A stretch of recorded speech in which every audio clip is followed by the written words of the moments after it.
Hello students, एक बार फिर आपका स्वागत है आपके अपने YouTube channel smart study classes पर। प्यारे बच्चों, इससे लास्ट वीडियो के अंदर हम आपको क्लास 12 का चैप्टर नंबर 13 प्रोबेबिलिटी प्रायिकता की एक्सरसाइज 13.1 को पूर्ण रूप से समाप्त करा चुके थे। आई होप कि आपको वो कॉन्सेप्ट जो था 13.1 का वो आपको अच्छे से क्लियर हो गया होगा बच्चों। ठीक है, तो एक्सरसाइज 13.1 में जो हमने पढ़ी थी वो कंडीशनल प्रोबेबिलिटी के बारे में पढ़ा था। तो जो भी हमने कंडीशनल प्रोबेबिलिटी के बारे में बताया था, जो भी उसमें फॉर्मूला बताए थे और जो भी कंडीशंस बताई थी वो आपको पता होनी चाहिए एक्सरसाइज 13.2 के बारे में। ठीक है, पढ़ने के लिए तो उन फॉर्मूलों को आप अच्छे से प्रिपेयर रखिएगा। अब 13.2 की अगर हम बात करें बच्चों, तो इसमें जो बेसिकली हम पढ़ेंगे वो पढ़ेंगे बच्चों स्वतंत्र घटनाओं के बारे में। ठीक है बच्चों, किन घटनाओं के बारे में? स्वतंत्र घटनाओं के बारे में। तो एक बार ये बात कर लेते हैं कि स्वतंत्र घटनाएं क्या होती हैं, थोड़ा सा उसके बारे में छोटा सा बेसिक है, उसकी थोड़ा डेफिनेशन के बारे में बात कर लेते हैं। और क्या कंडीशन होती है, यानी अगर दो घटनाएं या दो से अधिक घटनाएं स्वतंत्र घटनाएं होती हैं तो उनकी क्या कंडीशंस होती हैं, उनको कैसे लिखा जाता है। ठीक है, उसके बाद आपकी एक्सरसाइज का बात करेंगे। ठीक है बच्चों, तो देखिए अगर हम यहाँ पर थोड़ा सा डेफिनेशन के बारे में आ जाएं, स्वतंत्र घटनाएं, स्वतंत्र घटनाएं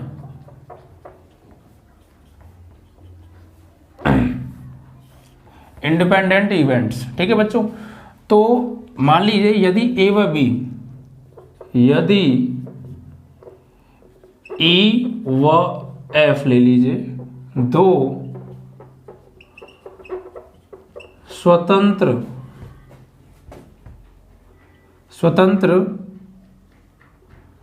ए व बी दो स्वतंत्र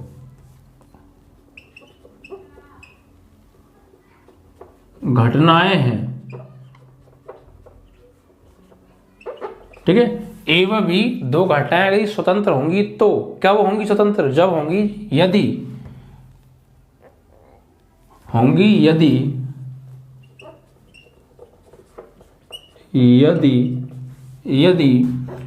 P E intersection F is equal to P A into P B. ठीक है, तो हम कहेंगे कि ई व एफ स्वतंत्र घटनाएं हैं। ई व एफ स्वतंत्र घटनाएं हैं। It means that we can say otherwise अगर ई और एफ दो घटनाएं स्वतंत्र घटनाएं होंगी यदि उन दोनों का इंटरसेक्शन की प्रोबेबिलिटी, यानी ई घटना और एफ घटना के इंटरसेक्शन की प्रोबेबिलिटी उस ई घटना की प्रोबेबिलिटी और बी घटना की प्रोबेबिलिटी के मल्टीप्लिकेशन के इक्वल आ जाए, तो हम कह सकते हैं, यानी हम ये कहेंगे कि ई व एफ जो होंगी वो स्वतंत्र घटनाएं होती हैं या होंगी। ठीक है बच्चों, ठीक है, समझ में आया किसे कहते हैं स्वतंत्र घटना? यदि ई व एफ इस प्रकार की प्रायिकताएं हैं कि P E intersection F is equal to P A into P V, तो हम कह सकते हैं कि ई व एफ जो होती हैं उन्हें इस प्रकार की या प्रायिकताओं को हम जो स्वतंत्र घटनाएं कहते हैं। ठीक है, कंडीशन भी आपको यही याद रखनी है। ठीक है बच्चों, अगर दो घटनाएं स्वतंत्र हैं तो उनका P E intersection F is equal to P E into P F के इक्वल आना चाहिए। अगर P E intersection F is equal to P E into P F के इक्वल आ रहा है तो हम कह सकते हैं कि ई और जो एफ है दोनों की दोनों घटनाएं कैसी होंगी?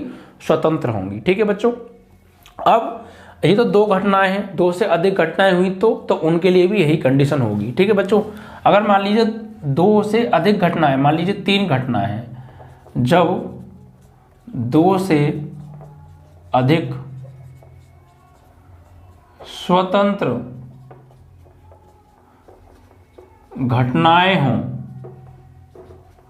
तो तब भी यही कंडीशन होगी। जैसे दो से अधिक मान लीजिए तीन है या चार है, या ये मान लीजिए पी मान लीजिए A B C D E T C इतनी है। ठीक है, ये है, तो इसके लिए भी यही आप रूल यहाँ लगाएंगे कि A intersection B intersection C intersection D is equal to P A into P V into P C into P D. Clear? कितनी भी हो सकती हैं, अब तीन हुई तो P A intersection B intersection C is equal to P A into P V into P C. ठीक है, तो ए बी सी यदि स्वतंत्र घटनाएं होंगी तो P A intersection B intersection C is equal to P A into P B into P C के equal होगा। ठीक है, इनको हम बोलते हैं स्वतंत्र घटनाएं। तो समझ गए आप, अगर कोई भी घटनाएं हमसे क्वेश्चन में प्रूफ कराया गया, प्रूफ दैट ये जो प्रोबेबिलिटी है ये स्वतंत्र हैं, इंडिपेंडेंट इवेंट्स हैं, प्रूफ करो, तो क्या करेंगे हम जो भी इवेंट हमें दे रखी हैं उनकी प्रोबेबिलिटी फाइंड आउट करेंगे और उनकी इंटरसेक्शन की प्रोबेबिलिटी फाइंड आउट करेंगे, और अगर उनके इंटरसेक्शन की प्रोबेबिलिटी उनकी प्रोबेबिलिटी के मल्टीप्लिकेशन के इक्वल आ गई तो it means that we can say it is independent events. Understand? चलिए, तो ये तो बात हो गई इंडिपेंडेंट इवेंट्स की, स्वतंत्र घटनाओं के बारे में। ठीक है बच्चों, और जो मैंने आपको कंडीशनल प्रोबेबिलिटी की फॉर्मूला लिखाए थे वो आपको याद होना चाहिए भाई, इतना सफिशिएंट है, इतना आप अच्छे से प्रिपेयर कर लीजिएगा, आपके एक्सरसाइज आपको विदाउट एनी प्रॉब्लम सॉल्व हो जाएगी। और जो मैं अदर एक्सरसाइज में करा चुका हूँ, इट मीन्स दैट कि लास्ट एक्सरसाइज में आपको जो करा चुका हूँ वो conditional probability E upon F is equal to P E intersection P E intersection F upon P F, ये आपको प्रिपेयर होना चाहिए, और P F intersection E is equal to P E intersection F upon P E, ये prepare होना चाहिए।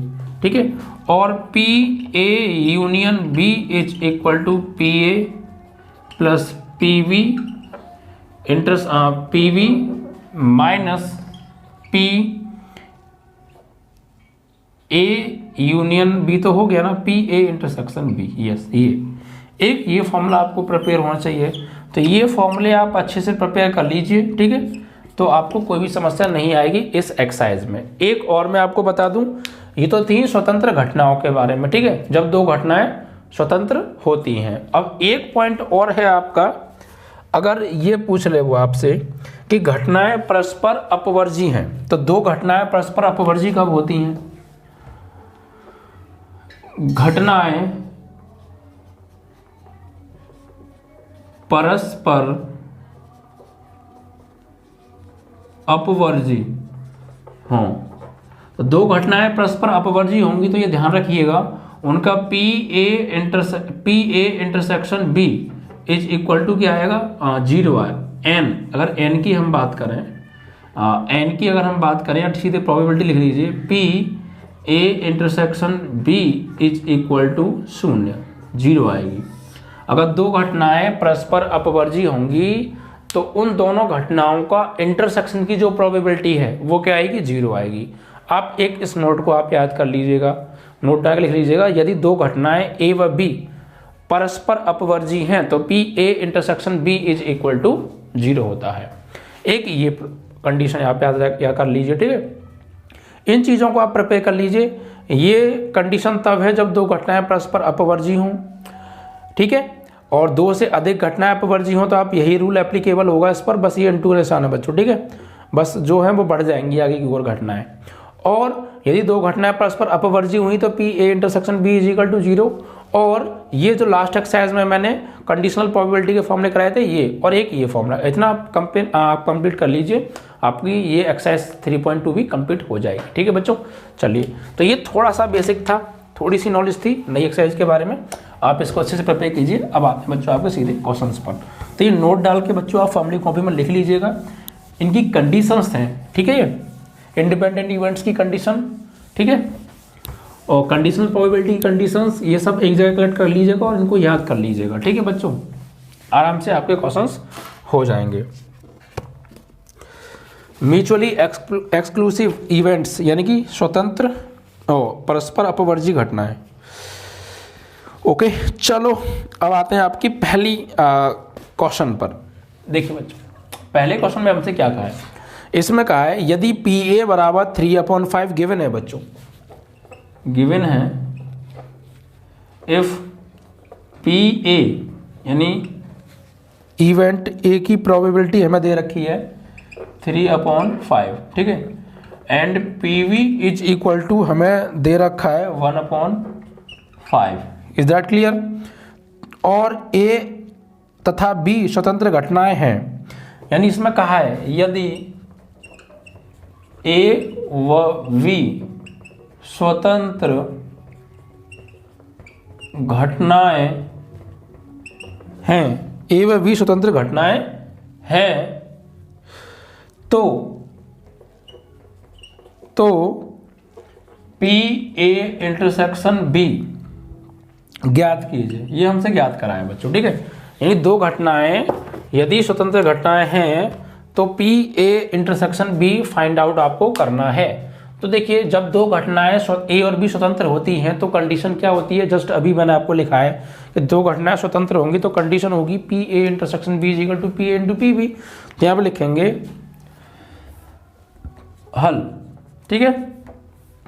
ए व B स्वतंत्र घटनाएं हैं तो P A intersection B is equal to होता है P A into P B, ठीक है। बेस्ड ऑन फॉर्मूला क्वेश्चन है बच्चों ये, ठीक है। तो लगा दिए जवाब। तो पी ए इंटरसेक्शन बी हमसे पूछा है is equal to P A कितना है प्यारे, तो पी ए दे रखा है 3/5 इंटू पी बी कितना है कि सर 1/5 है।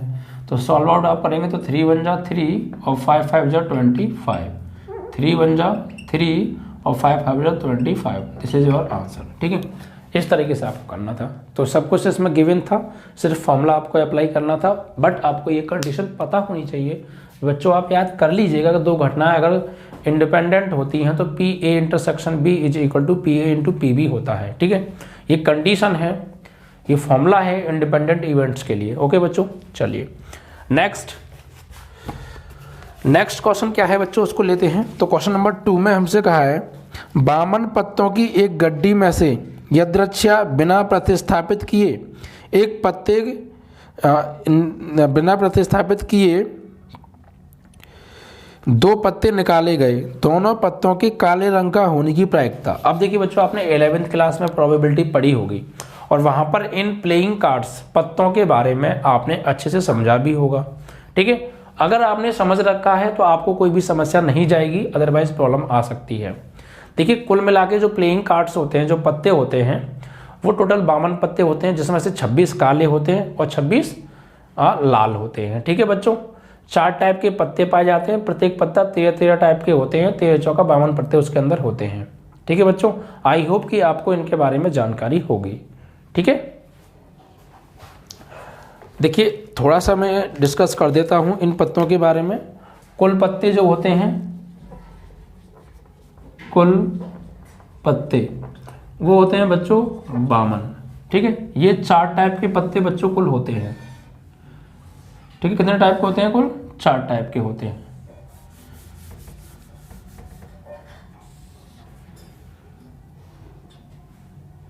ठीक है। पहले टाइप के मैं बता दूं आपको, तो मान लीजिए अगर नाम दे दें यहाँ पे तो हुकुम, ठीक है, फिर चिड़ी, फिर पान, ठीक है। एक तो हो गया आपका हुकुम, एक होगा दूसरा चिड़ी, तीसरा होता है बच्चों पान और चौथा होता है बच्चों आपका हुकुम, चिड़ी, पान और गुलाम। नहीं गुलाम के नहीं होते बच्चों, मुझे भी ज़्यादा जानकारी नहीं है पत्तों के बारे में, बट पढ़ता है इस चैप्टर को तो थोड़ा सा इनके बारे में जानकारी लेनी पड़ जाती है। हुकुम के पत्ते होते हैं बच्चों, चिड़ी होता है, पान होता है और ईंट, यस एक और बच गया ईंट के पत्ते होते हैं, ठीक है। ये सब 13 पत्ते होते हैं बच्चों, 13 ये और 13 ये और 13 ही ये, तो कुल मिला के ये टोटल पत्ते हो जाते हैं बच्चों इसमें 52, ठीक है। 52 पत्तों में से 26 तो बच्चे होते हैं काले, 26 काले होते हैं, ठीक है, और 26 होते हैं बच्चों लाल, ठीक है। ये आपको पता होना चाहिए, थोड़ा सा नॉलेज इसके बारे में। हुकुम, चिड़ी, पान और ईंट, ये आपके जो है ये पान और जो ईंट होते हैं रेड कलर के होते हैं बच्चों, ठीक है, ये रेड, और ये जो चिड़ी बचे आपके और जो हुक्म है ये आपके हो गए ब्लैक, ठीक है, 13 होते हैं। तो एक बार ये और देख लीजिएगा, ठीक है, बस यही होता है। तो आप इनको, इस कंडीशन को आप लिख लीजिएगा। ये पत्तों के बारे में थोड़ा सा नॉलेज आपको होनी चाहिए, ठीक है बच्चों। तो 52 पत्ते होते हैं, 52 में से 52 पत्ते जो हैं समान 4 प्रकार के पत्तों में डिवाइड होते हैं, हुक्म, चूड़ी, ईंट और जो है आपका पान। सभी 13 टाइप के होते हैं, जिसमें से 2 टाइप के ब्लैक एंड 2 टाइप के रेड। इट मीन्स दैट कि 13 काले चिड़ी के और 13 ब्लैक काले होते हैं हुक्म के। तो 26 पत्ते ये होते हैं और 26 रेड वाले पान और ईंट के होते हैं। तो कुल मिला के 52 पत्ते हो गए, ठीक है बच्चों। तो इनको आप अच्छे से प्रिपेयर कर लीजिएगा। अब आप क्वेश्चंस को कर सकते हैं, ठीक है बच्चों। चलिए, तो अब जो क्वेश्चन नंबर है आपका नेक्स्ट, उसको आप आई होप कि समझ पाएंगे।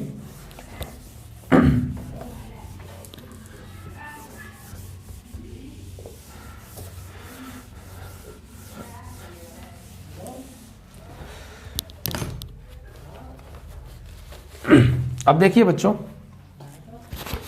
क्वेश्चन नंबर 2, 52 पत्तों की एक गड्डी में से यदृच्छा बिना प्रतिस्थापित किए 2 पत्ते निकाले गए, दोनों पत्तों के काले रंग के होने की प्रायिकता।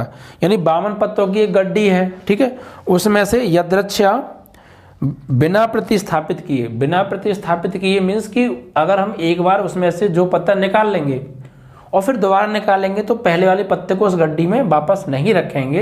एक बार जो पत्ता निकाल लिया सो निकाल लिया, उसे फिर साइड में रख देंगे, दोबारा उस गड्डी में वापस उसको नहीं रखेंगे। फिर अगली घटना की बात करेंगे, ठीक है। तो कुल मिला के उस पत्ते को वापस उस गड्डी में नहीं रखना है। इसका मतलब यही है कि जो है बिना प्रतिस्थापित किए, और दोनों पत्तों के काले रंग के होने की प्रायिकता बच्चों हमें बतानी है, ठीक है बच्चों। दोनों पत्ते, 2 पत्ते निकाले हैं, दोनों पत्तों के काले रंग के होने की प्रायिकता। तो मान लेते हैं A बराबर पहला काला पत्ता और B बराबर दूसरा काला पत्ता, ठीक है बच्चों, घटना। तो क्वेश्चन नंबर 2, तो यहाँ पे कुल पत्ते जो दे रखे हैं, कुल पत्ते बच्चों वो हैं 52। यानी हम ये कह सकते हैं कि S बराबर NS बराबर 52 पत्ते, ठीक है। अब यहाँ पर घटना मान लेते हैं, घटना E या A मान लो, जो है पहले काले पत्ते, पहला पत्ता काला होना, और B मान लेते हैं दूसरा पत्ता काला होना, ठीक है। तो माना E बराबर पहला पत्ता काला होने की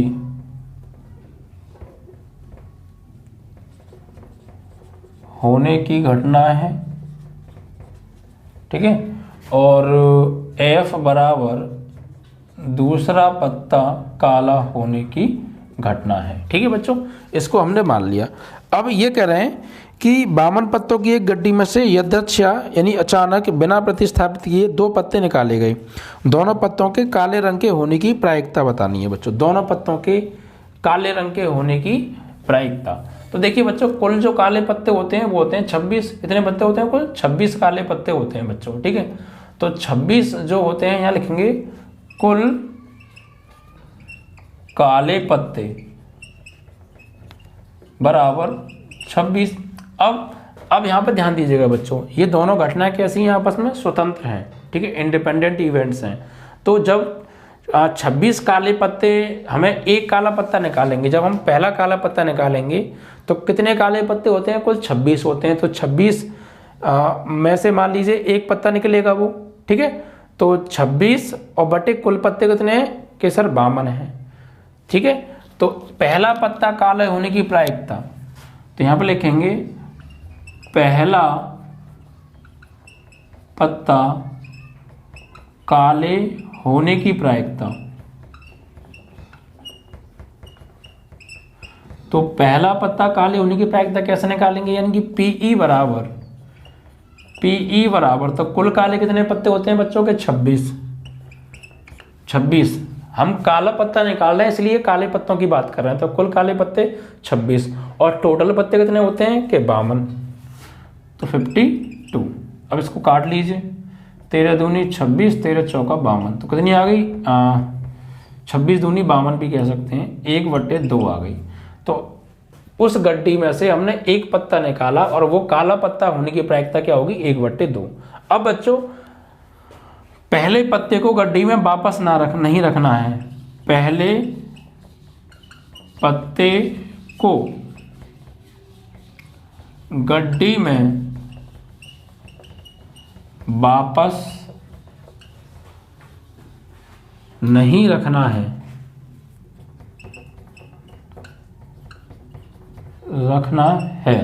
तो अब दूसरा पत्ता काले होने की प्रायिकता, दूसरे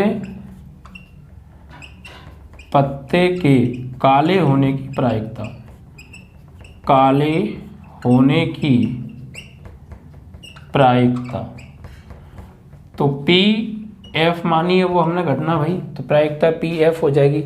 अब देखिए बच्चों कुल पत्ते कितने थे 52 थे, 52 पत्ते में और कुल काले पत्ते थे 26, तो 26 काले पत्तों में से एक पत्ता हमने निकाल लिया तो उसको वापस नहीं रखा, तो अब काले पत्ते कितने बचे, तो अब बचे 25 काले पत्ते, तो अब यहाँ पे आएगा 25, और टोटल पत्ते थे बच्चों 52 में से एक निकाल लिया था, तो कितने बचे अब कुल पत्ते, कुल ओवरऑल कुल पत्ते बचे 51, तो यहाँ पे लिखा जाएगा 51। समझ में आ रहा है, क्योंकि रीजन अब ये है कि अब पत्ते 52 कहाँ बचे, अब तो पत्ते कम हो गए ना भाई, पहले पत्ते 52 थे उसमें से एक ब्लैक पत्ता निकाल लिया तो अब 51 बचे, तो नीचे 51 आएगा, और ब्लैक पत्ते पहले 26 थे जिसमें से एक ब्लैक पत्ता निकाल लिया गया, तो अब ब्लैक वाले जो पत्ते बचे वो कितने बचे, वो बचे 25, तो यहाँ पे इसलिए 25 आया, ठीक है, क्योंकि उस पत्ते को वापस उस गड्डी में प्रतिस्थापित नहीं किया गया है, उसमें नहीं रखा गया है। अगर रख देते तो फिर से वही हो जाती, बट उसमें नहीं रखा गया है तो एक ब्लैक पत्ता कम हो गया, तो ब्लैक पत्ते जो टोटल बचे वो 25 बचे, और ओवरऑल जो टोटल पत्ते बचे वो बचे 51,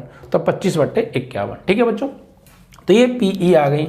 अब निकालना है कि क्या पूछा है आगे, यदि दोनों पत्तों के काले रंग के होने की प्रायिकता, तो दोनों पत्तों के काले होने की प्रायिकता, तो दोनों पत्तों के काले रंग के होने की प्रायिकता हमसे पूछी है, तो ये स्वतंत्र घटनाएं हैं, तो इट मीन्स दैट कि पी ए इंटरसेक्शन बी हमसे पूछा है, ठीक है बच्चों। तो क्या होगा पी ई इंटरसेक्शन एफ, ई इंटरसेक्शन एफ, तो पीई इंटू पी एफ, तो पीई कितना है प्यारे 1/2, और पी एफ कितना है बच्चों 25/51, तो ये आ जाएगा 25 से कम 25, 51 दूनी 102, दिस इज योर आंसर, ठीक है बच्चों, इस तरीके से। तो बस आपको दिमाग ये रखना है कि पत्ते कितने होते हैं, पत्तों के बारे में हल्की सी नॉलेज होनी चाहिए। और अगर हम बात करें कि काले पत्ते निकालें तो काले पत्ते 26 होते हैं, 26 में जब पहला पत्ता निकालेंगे तो 26/52 आएगा, क्योंकि कुल पत्ते काले 26 होते हैं और ओवरऑल टोटल पत्ते 52 होते हैं। फिर उस पत्ते को वापस नहीं रखेंगे तो काले पत्ते बचे उसमें 25 और टोटल पत्ते बचे उसमें अब 51, तो अगले दूसरे पत्ते के काले होने की प्रायिकता के लिए वो 25/51 हो जाएगा, ठीक है। तो ये दूसरा पत्ता काले होने की प्रायिकता आ गई। और दोनों पत्तों के काले होने की प्रायिकता, यानी दोनों पत्ते कैसे हों काले हों, इट मीन्स दैट कि दोनों घटना कैसी हैं इंडिपेंडेंट है, तो P E intersection F is equal to P E into P F आप लगाएंगे और आपका जो भी मल्टीपल आंसर आएगा वो आपका आंसर हो जाएगा, ठीक है बच्चों। तो ये हो गई दोनों पत्तों के काले रंग के होने की प्रायिकता 25/102। ओके क्लियर ना, यस। तो ये थोड़ा सा पत्ते के बारे में भी आपको डिस्कस कर दिया और पत्ते से रिलेटेड बच्चों ये प्रश्न आपका एक अब पूछा गया है। पिछली एक्सरसाइज में कोई भी क्वेश्चंस पत्ते से संबंधित नहीं आया था, सिर्फ कॉइन और पासे से रिलेटेड क्वेश्चन चल रहे थे। चलिए अब दूसरा क्वेश्चन हो गया आपका, तीसरे क्वेश्चन की बात करेंगे बच्चों।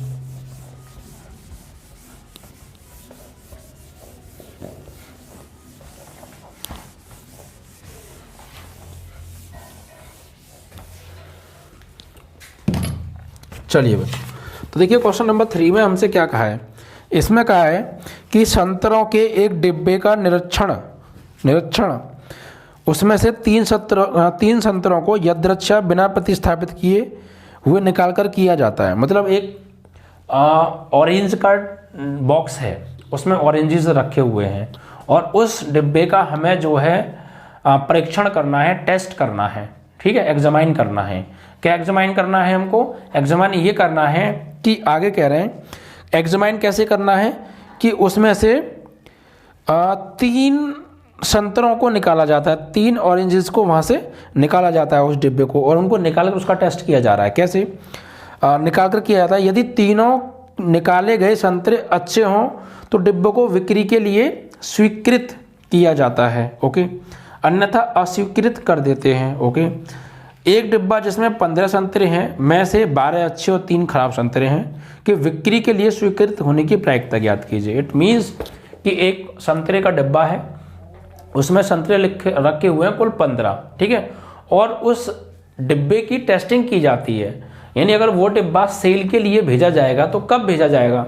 वो तब भेजा जाएगा अगर हम उसमें से यदृच्छा अचानक 3 संतरे उठाएं एक एक करके और उन संतरों को फिर उसमें वापस नहीं रखा है। ये पहले हमने एक संतरा उठाया तो उसको अब वापस नहीं रखेंगे, फिर दूसरा उठाया फिर वापस नहीं रखेंगे, फिर तीसरा उठाया, तो ऐसे करके एक एक करके 3 संतरे उठाएंगे। अगर वो तीनों संतरे सही निकल आए, अगर वो तीनों संतरे सही निकल आए तो हम उस डिब्बे को जो है सेल के लिए अप्लाई कर देंगे कि आप सेल कर सकते हैं, ठीक है बच्चों। और अगर उनमें से कोई भी एक खराब निकल आया तो फिर वो अस्वीकृत कर दिया जाएगा, नहीं बेचने के लिए वो नहीं भेजा जाएगा। ये बात इसमें कही गई है। तो उस बात की प्रायिकता बताओ कि डिब्बे को बेचने के लिए स्वीकृत किया जाए। तो भाई किस डिब्बे को स्वीकृत कब किया जाएगा उसकी कंडीशन पहले बता दी। अगर हमने जो तीनों संतरे निकाले हैं, अगर वो तीनों संतरे सही निकल आए तो स्वीकृत कर लिया जाएगा। तो बस हमसे यही पूछा है कि डिब्बे को बेचने के लिए स्वीकृत करने के लिए होने की प्रायिकता क्या होगी। तो प्रायिकता तभी बन पाएगी, बेचने के लिए स्वीकृत तभी हो पाएगा डिब्बा जब उसमें जो तीनों संतरे निकाले वो तीनों तीनों सही हों, ठीक है बच्चों। तो यहाँ पर हम लिख लेते हैं, यानी तीनों संतरे जब हम निकालेंगे तो वो सही निकलने चाहिए, और वो सही निकल आया तो स्वीकृत हो जाएगा बेचने के लिए, ठीक है। और बेचने के लिए स्वीकृत की प्रायिकता पूछिए तो कुल मिलाकर तीनों संतरे सही निकल के आने चाहिए, ठीक है बच्चों। तो यहाँ पर बच्चों लिख लेते हैं डिब्बे में कुल संतरों की संख्या, डिब्बे में कुल संतरों की संख्या बराबर 15, ठीक है भाई। अब सही संतरों की संख्या, डिब्बे में कुल सही और खराब की बात हो रही है ना, यस, अच्छे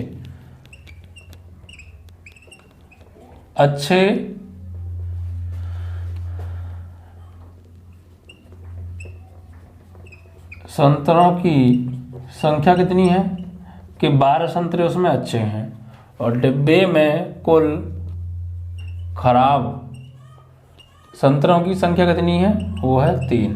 तो टोटल हो गए कितने, 15 हो गए, ठीक है भाई। चलिए अब ये कह रहे हैं कि इस बात की प्रायिकता बताइए कि बिक्री के लिए स्वीकृत होने, डिब्बा स्वीकृत हो जाए, यानी बिक्री के लिए स्वीकृत होने की प्रायिकता हमें यहाँ पे बतानी है। तो एक एक करके बच्चों 3 संतरे निकालते हैं। तो स्वीकृत होना होगा कब, स्वीकृत होने की प्रायिकता पूछी है, तो अलाउ मतलब अलाउ कर देंगे बेचने के लिए। तो कब अलाउ होगा बेचने के लिए, जब तीनों संतरे सही निकलें। तो यहाँ मान लेते हैं, माना एक घटना है ए, माना ए बराबर पहला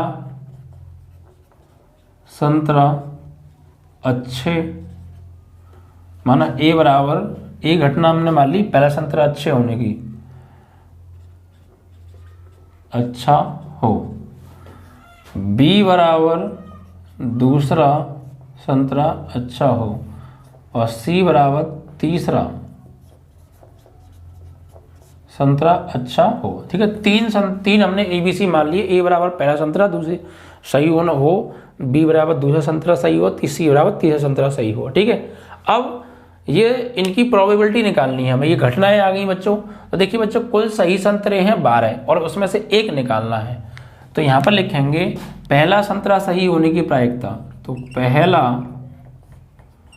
संतरा सही होने की प्रायिकता, भाई हम पहले पहला संतरा निकालेंगे, तो अगर वो सही हुआ तो फिर दूसरे की बात करेंगे। क्योंकि हमें तीनों संतरे सही होने निकालने, क्योंकि बेचने के लिए स्वीकृत तभी हो पाएगा तीनों संतरे सही होंगे। तो पहला संतरा सही होने की प्रायिकता यानी पी ए कैसे निकालेंगे? कुल सही संतरे, तो कुल सही संतरे हैं 12 और टोटल संतरे कितने हैं सही और खराब मिला के 15, तो 12/15 यानी 3 चौक 12 और 3 पंजे 15 यानी 4/5 आ गया। ठीक है, फिर दूसरा संतरा सही होने की, अब ये चीज़ ध्यान रखिएगा, जब आपने यहाँ से एक संतरा सही होने की प्रायिकता निकाली है तो जो एक संतरा निकाला है वो सही है तो उसको वापस हम उसमें नहीं रखेंगे। ठीक है, अब दूसरा संतरा सही होने की प्रायिकता यानी पी बी बराबर, अब देखिए सही संतरे थे टोटल उसमें 12, एक निकाल लिया था, कितने बच्चे उसमें सही संतरों की संख्या बची है उसमें 11 और टोटल संतरे कितने बचे? टोटल संतरे थे 15 में से एक निकाल लिया तो कितने बचे अब? 14। तो ये आ गई आपकी दूसरा संतरा सही होने की प्रायिकता। ठीक है, अब तीसरा संतरा सही होने की प्रायिकता यानी पी, तो सही संतरे अब कितने बचे? भाई पहले निकाला, पहले 12 थे, फिर एक निकाल लिया तो 11 बचे, फिर एक और निकाल लिया तो कितने बचे उसमें? क्योंकि उनको वापस नहीं रखना है, ये बात ध्यान रखिएगा। ठीक है बच्चों, तो फिर अब बचे उसमें सही संतरे बचे 10 और टोटल संतरे कितने बचे? टोटल 15 थे, 2 निकल गए तो कितने बचे अब? 13, तो 10/13। तो कुल मिला के ये तीनों पहले संतरे के सही होने की प्रायिकता आ गई 4/5, दूसरे संतरे की सही होने की प्रायिकता आ गई 11/14 और तीसरे संतरे की सही होने की प्रायिकता आ गई 10/13। ठीक है, अब आगे क्या कहा है? डिब्बे को बेचने के लिए स्वीकृत होना की कह रहा है वो, यानी बिक्री के लिए स्वीकृत होने की प्रायिकता। तो ये घटनाएं कैसी हैं? परस्पर अपवर्जी हैं। यहाँ लिखेंगे डिब्बे को बेचने के लिए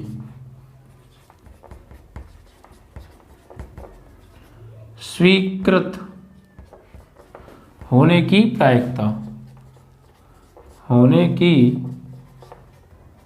प्रायिकता,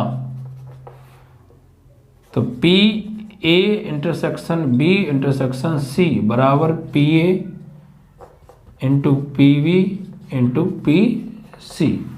तो पी ए की वैल्यू 4/5 इंटू पी बी की वैल्यू 11/14 इंटू पी सी की वैल्यू 10/13।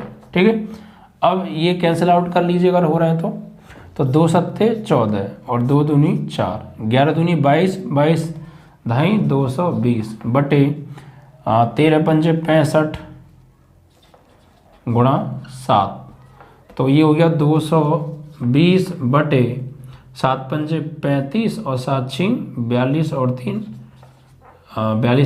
45। ठीक है, 7 पंजे 35, 7 छीं 42 और 3 45। ठीक है, और ये हो गया आपका यहाँ पर 11 दूनी 22, 220 काट लीजिए, 5 चौक 20, 5 चौक 20, 5 नहीं 45, 5 एकम 5। ठीक है, और ये आपका आ गया 44/91। ठीक है भाई, इस तरीके से आपका ये आंसर। तो आपको बस ध्यान ये रखना है कुल संतरे कितने हैं और सही संतरे कितने हैं। तो सही संतरा जब आप एक निकालेंगे तो उसको वापस नहीं रखेंगे। तो स्टार्टिंग में जब पहला संतरा निकालेंगे तो पहले संतरे कुल मिला के हैं सही 12, तो 12 में से एक निकलेगा, तो 12 और टोटल संतरे 15। फिर अगली बार दूसरा निकालोगे तो पहले वाले को वापस नहीं रखोगे, तो सही संतरे 11 बचेंगे और टोटल संतरे बचेंगे फिर 14, तो 11/14 आ जाएगी दूसरे संतरे के सही होने की प्रायिकता।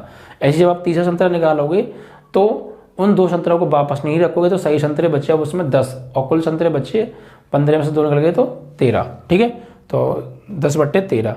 अब तीनों की क्या कर दीजिए मल्टीप्लीकेशन, तो ये उस जो है उन संतरों को बेचने के लिए स्वीकृत होने की प्रायिकता आपकी आ गई कुल मिला के 44/91। ठीक है, तो इस तरीके से आपका ये क्वेश्चन भी बच्चों क्वेश्चन नंबर 3 कंप्लीट हुआ। ठीक है, चलिए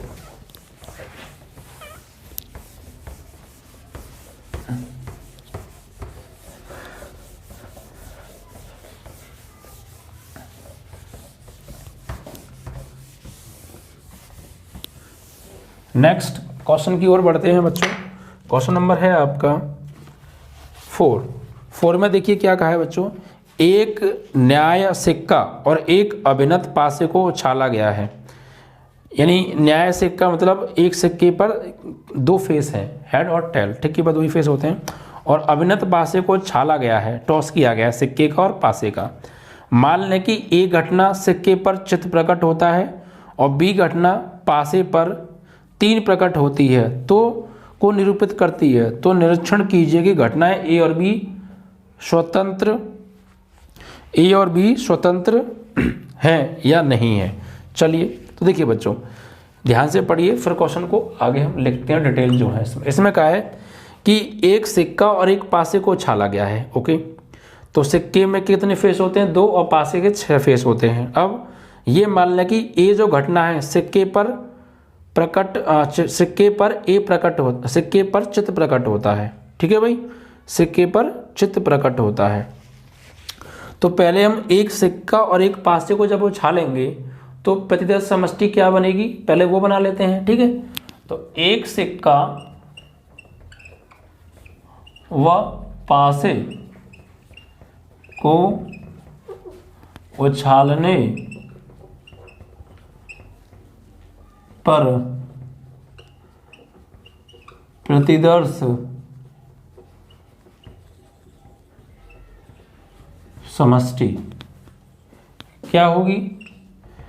देखिए, जब सिक्के को छालेंगे तो हो सकता है उस पर हेड आ जाए, तो पासे पर 1 भी आ सकता है, हेड के साथ 2 भी आ सकता है, हेड के साथ 3 भी आ सकता है, हेड के साथ 4 भी आ सकता है, हेड के साथ 5 भी आ सकता है, हेड के साथ 6 भी आ सकता है। ठीक है बच्चों, या फिर जरूरी नहीं है हेड ही आए, टेल आ सकता है और टेल के साथ 1 भी आ सकता है, टेल के साथ 2 भी आ सकता है, टेल के साथ 3 भी आ सकता है, टेल के साथ 4 भी आ सकता है, टेल के साथ 5 भी आ सकता है और टेल के साथ 6 भी आ सकता है। तो ये संभावित परिणाम हो गए जब एक पासे और एक सिक्के को उछाला जाएगा। भाई पासे को उछाला, मान लीजिए हेड आ गया, और सिक्के को उछाला, मान लीजिए हेड आ गया, पासे को फेंका 1 आ गया, तो हेड और 1 आ सकता है। या फिर ये भी तो आ सकता है, सिक्के को छाला हेड आया लेकिन पासे को छाला 1 नहीं आ गया 2 आ गया, तो H,2 भी आ सकता है। या जरूरी नहीं है 2 आए, 3 भी आ सकता है, तो H,3 भी हो सकता है, 4 भी आ सकता है, 5 भी आ सकता है। तो क्या क्या पॉसिबिलिटी है आने की, वो सारी पॉसिबिलिटी कलेक्ट करके सैंपल पॉइंट बना के हमसे सैंपल स्पेस यानी प्रतिदर्श समष्टि एक हमने बना ली। ठीक है बच्चों, इज दैट क्लियर? तो यहाँ से अगर हम ये कह सकते हैं कि N ये जो S है, तो यहाँ से NS कितना आ गया? NS आ गया आपका 6 और 6 12।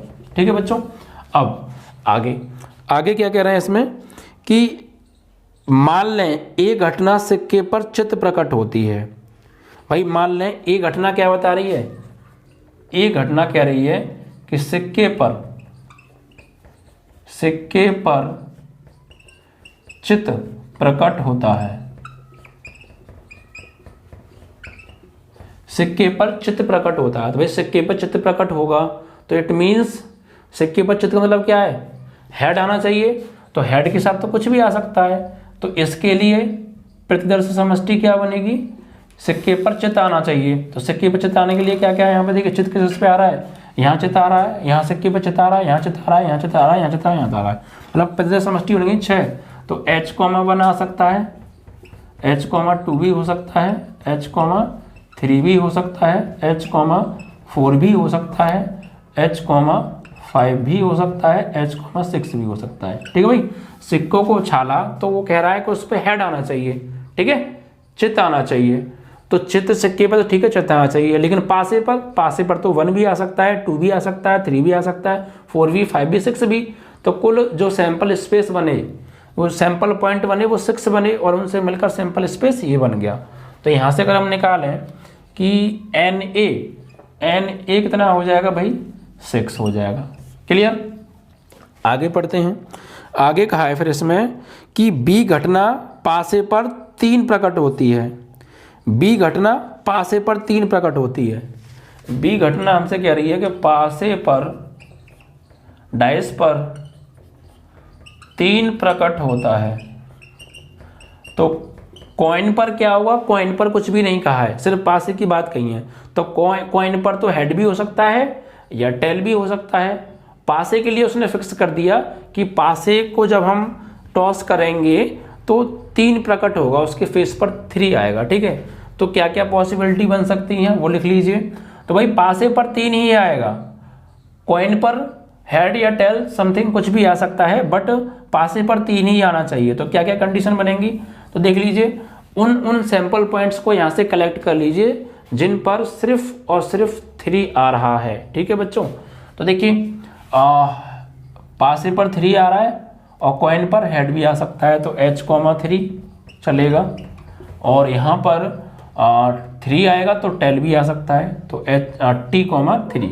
तो ये जो है बन सकती हैं पॉसिबिलिटी। ठीक है, और तो कुछ नहीं बन पाएगी। ठीक है, इज दैट क्लियर भाई? जब हम पासे को फेंकेंगे और कॉइन को फेंकेंगे, टॉस करेंगे, तो पासे पर 3 आना चाहिए, उसने फिक्स कर दिया। तो कॉइन पर हेड भी आ सकता है, तो 3 के साथ हेड भी चलेगा, 3 के साथ टेल भी आ सकता है, और तो कोई पॉसिबिलिटी नहीं बन रही है। तो यहाँ से NB number of sample point of event B कितने आ गए? 2 आ गए बच्चों। कितने आ गए? 2। अब यहाँ से इनका कॉमन पॉइंट लीजिए, A इंटरसेक्शन B फाइंड कीजिए। तो A इंटरसेक्शन B कैसे फाइंड करेंगे?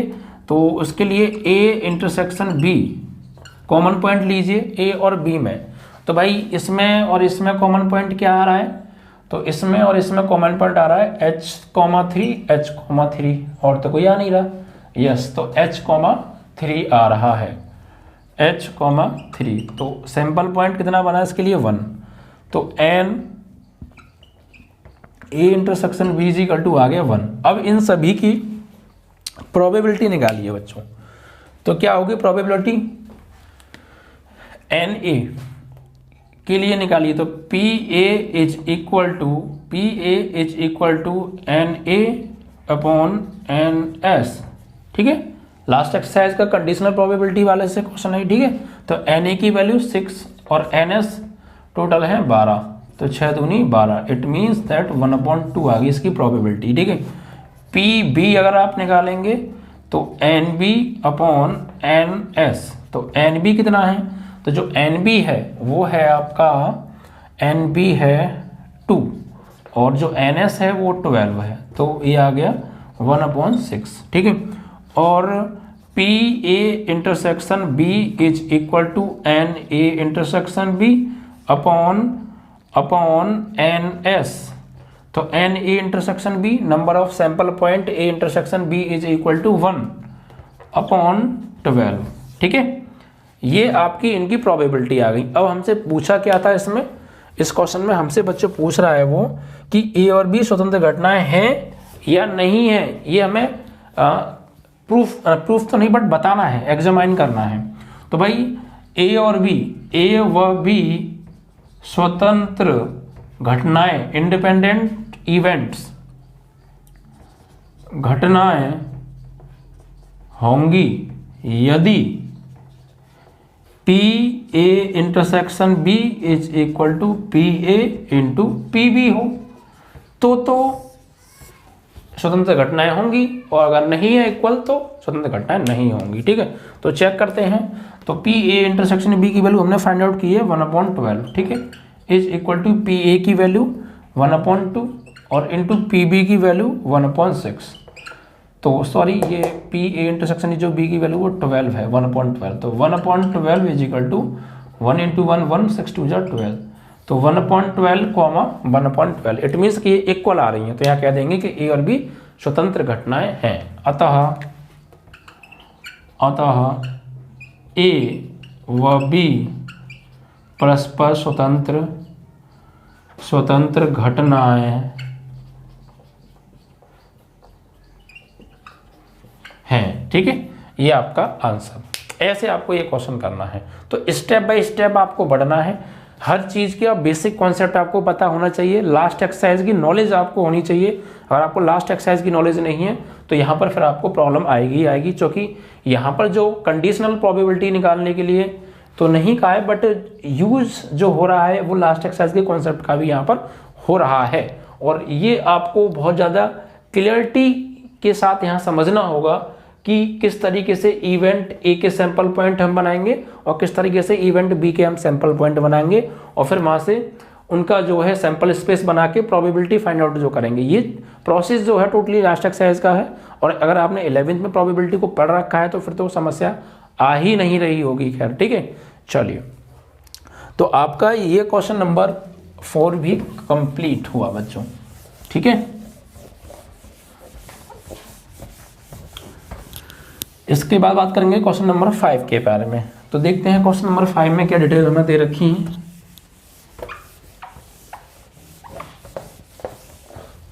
देखिए क्वेश्चन नंबर 5 में है बच्चों,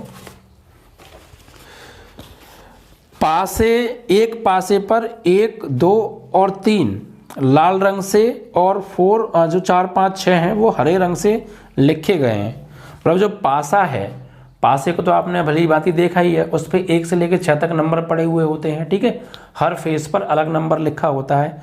तो इसने ये कहा है कि उस पासे पर जो 1, 2, 3 लिखा गया है वो रेड कलर से लिखा गया है, और उसके बाद जो 4, 5, 6 लिखा हुआ है वो ग्रीन कलर से लिखा है। ठीक है बच्चों, इस पासे को टॉस किया जाता है, उछाला जाता है। मान लें कि ये घटना सम संख्या है, पर टॉस किया और हमने उन सैंपल पॉइंट को घटना ए का नाम दे दिया कि जब इवन नंबर आए, सम संख्या आए। ठीक है, और बी घटना उसको कह दिया कि टॉस करने पर लाल रंग से लिखे हुए अंक आए। इट मीन्स कि लाल रंग से जो यानी 1, 2, 3 आए। ठीक है, लाल रंग से 1, 2, 3 लिखे गए हैं। ठीक है, को निरूपित करते हैं। तो क्या ए और बी आपस में जो है इंडिपेंडेंट इवेंट्स हैं, स्वतंत्र घटनाएं हैं, ये हमसे पूछा है। तो चेक करते हैं, आइए लेट्स चेक। तो क्वेश्चन नंबर है बच्चों 5। तो 5 को लिख लेते हैं। पहले देखिए, एक पासे पर जो है 1, 2, 3 को लाल रंग से लिखा गया है और 4, 5, 6 हरे रंग से लिखे गए हैं। ओके, ठीक है, तो इस पासे को उछाला गया है। मान लें कि ये घटना सम संख्या को दर्शा रही है। तो देखिए पासे के लिए जो सैंपल स्पेस होंगे और उसमें जो सैंपल पॉइंट होंगे वो 6 होते हैं। ठीक है, तो पासे के लिए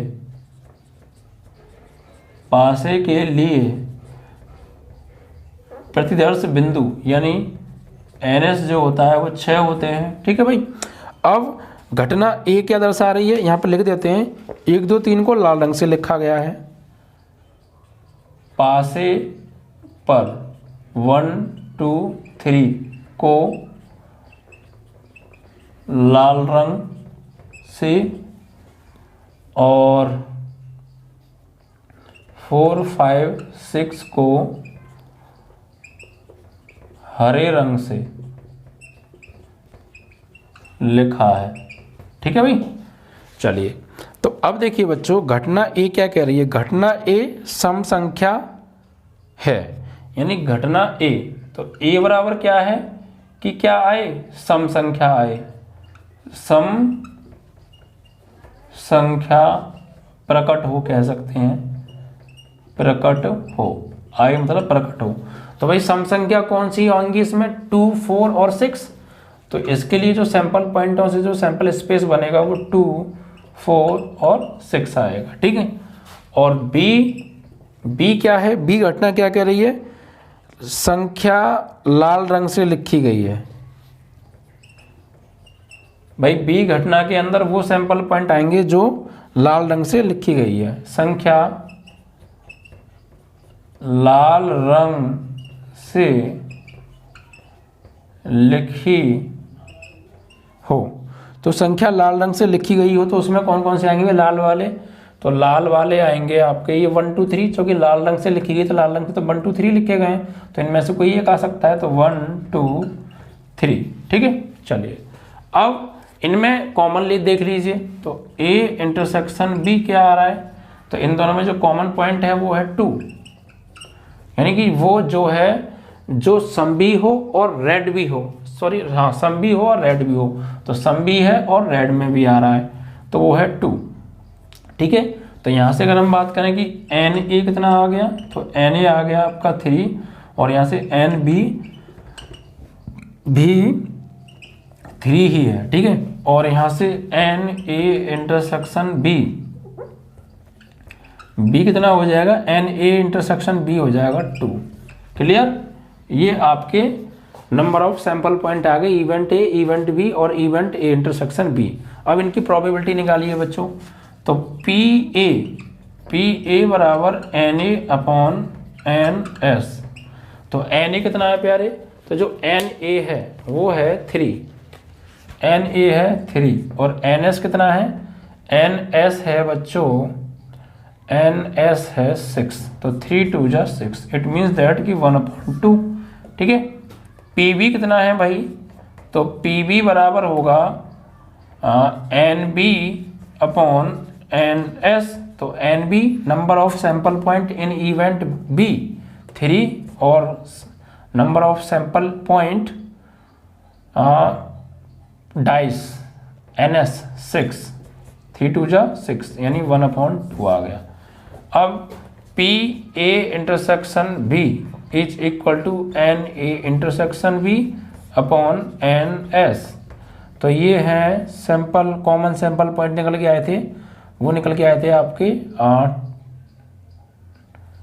कॉमन सैंपल पॉइंट तो था ये 1 था प्यारे यहाँ पे ना, क्योंकि एक ही 2 तो है तो 1 आएगा। तो 1 अपॉन और ये 6। ठीक है। ये इनकी अलग अलग प्रोबेबिलिटी आ गई। अब हमसे ये पूछा था कि क्या ए और बी स्वतंत्र घटनाएं हैं? तो यदि ए और बी स्वतंत्र घटनाएं होंगी तो क्या होगा? P A intersection B, P A intersection B is equal to P A into P B आना चाहिए। तो पी ए इंटरसेक्शन बी की वैल्यू निकाली हमने 1/6 is equal to P A की वैल्यू 1/2 और पी बी की वैल्यू भी 1/2 तो 1/6 और ये आ रहा है 1/4। तो ये डज नॉट इक्वल टू आ रहा है भाई, बराबर नहीं है। तो बराबर नहीं है तो फिर ये स्वतंत्र घटनाएं नहीं होंगी बच्चों। ठीक है। फिर देख लेते हैं एक बार। ए सम संख्या प्रकट होना तो सम संख्या 2 4 6 एन ए बराबर 3। बी लाल संख्या प्रकट हो तो लाल संख्या 1 2 3 1 2 3 ये भी 3। इनकी प्रोबेबिलिटी निकाली तो 3/6 यानी 1/2 1/2 और इनमें जो कॉमन सैंपल पॉइंट है वो है ओनली 2। ठीक है। तो एक पॉइंट है तो 1/6 हो जाएगा। अब इनका मल्टीप्लाई करके हमने चेक किया और इंडिपेंडेंट इवेंट्स की कंडीशन लगाई तो वो इसको सेटिस्फाई नहीं कर रही है। इट मीन्स दैट कि P A intersection B does not equal to P A into P B. तो we can say it's event does not independent event. ठीक है। यहाँ लिखेंगे यह अतः ए व B, hence A and B are not independent event. A व B परस्पर स्वतंत्र घटनाएं नहीं हैं। ठीक है। क्योंकि A P A intersection B बराबर नहीं आ रहा है P A into P B के। ठीक है। तो बस आपको बस डीपली ध्यान से पढ़ना है, सैंपल पॉइंट कलेक्ट करके सैंपल स्पेस बनाने हैं, फिर वहाँ से प्रोबेबिलिटी फाइंड आउट करनी है और इंडिपेंडेंट इवेंट की कंडीशन में अप्लाई कर देनी है। अगर उसको सेटिस्फाई करेगी तो ये दोनों इवेंट्स इंडिपेंडेंट होंगी, अदरवाइज डिपेंडेंट इवेंट होंगी फिर ये बच्चों। चलिए, तो इस तरीके से आपका ये क्वेश्चन नंबर 5 भी बच्चों कंप्लीट हुआ। अब देखते हैं क्वेश्चन नंबर 6 के बारे में। तो देखिए बच्चों, क्वेश्चन नंबर 6 में हमें क्या कहा है? 6 में बच्चों हमें दे रखा है कि E तथा F दो घटनाएं इस प्रकार हैं कि PE बराबर 3/5, PE बराबर दे रखा है मैं 3/5, ये सब चीज़ गिवन है बच्चों। ठीक है। एंड PF बराबर 3/10, PF बराबर 3/10 है और PE इंटरसेक्शन F बराबर PE इंटरसेक्शन F बराबर जो हमें दे रखा है वो है 1/5। ठीक है। तो तब क्या E तथा F स्वतंत्र घटनाएं हैं? तो ये तो लॉलीपॉप क्वेश्चन है बच्चों, बिल्कुल, क्योंकि सब कुछ तो गिवन है इसमें। PE दिया है, PF दिया है, PE इंटरसेक्शन F दिया है। ठीक है बच्चों। और पूछ लिया सीधे सीधे कि ये स्वतंत्र घटनाएं हैं, तो चेक कर लेते हैं जरा। PE intersection F is equal to PE into PF। अगर आएगा इक्वल तो स्वतंत्र घटनाएं होंगी, तो ये निकालिए। तो PE इंटरसेक्शन F ना दे रखा है, ये हमें दे रखा है 1/5। ठीक है बच्चों। और ये कितना दे रखा है PE, तो ये 3/5 और इंटू PF 3/10, तो 3 3 जा 9 ये कितना हो गया 30 हो गया, ठीक है, और सॉरी 50 हो गया। तो क्या ये इक्वल आ रहा है, डज नॉट इक्वल, तो 1/5 डज नॉट इक्वल टू 9/50, ठीक है। तो आप लिखेंगे अतः E व F परस्पर स्वतंत्र घटनाएं नहीं है, ठीक है। Is that clear? तो ये आपका question number 6 complete. I hope कि यहाँ तक जो मैंने आपको क्वेश्चंस कराए हैं ये सभी क्वेश्चंस आपको बहुत अच्छे से क्लियर हो गए होंगे बच्चों, ठीक है। ऐसे ही आप कॉन्सेप्ट को समझते रहिए, फॉर्मूलों को याद रखिए और क्वेश्चंस को ध्यान से पढ़िए, तो फिर आपको कोई समस्या नहीं आएगी और सारे क्वेश्चंस इजीली होते जाएंगे, ठीक है बच्चों।